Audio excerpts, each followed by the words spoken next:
The well in the wasteland, discovering God's sufficiency in times of need. The landscape of human need is often a parched and desolate one. It is a place of cracked earth, empty cupboards, and weary hearts.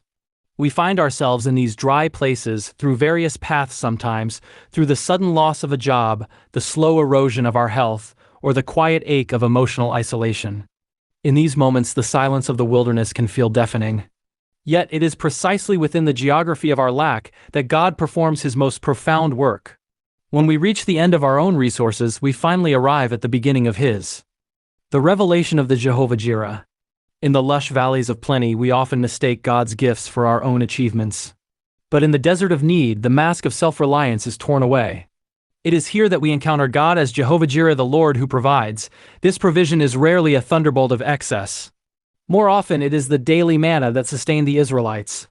It is the exact measure of strength needed for the next hour, the unexpected phone call of encouragement, or the peace that settles over a room despite a mounting stack of bills. God teaches us that his provision is not just about the stuff we receive, but about the presence we encounter. He provides himself as our bread of life, proving that he is the only source that never runs dry. The beauty of surrender and trust. Need creates a friction that burns away our illusions of control. We spend much of our lives building fortresses of security, only to find that they cannot withstand the storms of life.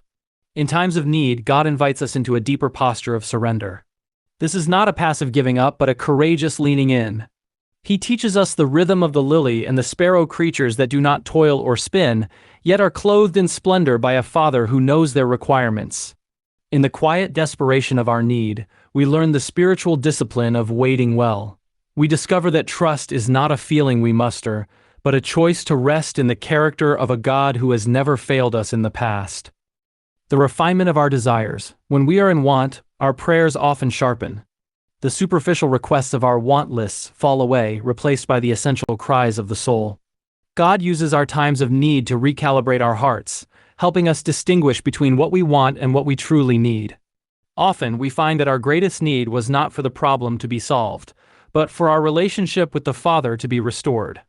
The need becomes a holy hunger that directs us back to the Word and to the altar. He uses the emptiness of our hands to prepare us for the fullness of his Spirit, ensuring that when the blessing finally comes, our hearts are positioned to give him the glory rather than taking the credit. The symphony of community. Finally, God uses our needs to knit the body of Christ together. We were never meant to be islands of self-sufficiency. When one member is in need, it creates an opportunity for another to exercise the gift of generosity. In this divine exchange, both the giver and the receiver are transformed. The one in need learns the humility of receiving grace, while the one who gives learns the joy of being God's hands and feet.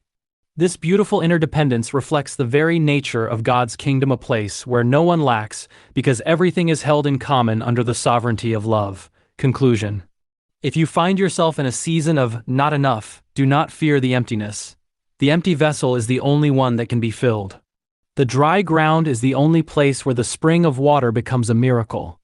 God is using this time of need to write a new testimony in your life, a story, not of your scarcity, but of his abundance. He is teaching you that his grace is sufficient, his timing is perfect, and his heart is moved by your cry. Stand firm in the wasteland, for the wellspring is standing right beside you.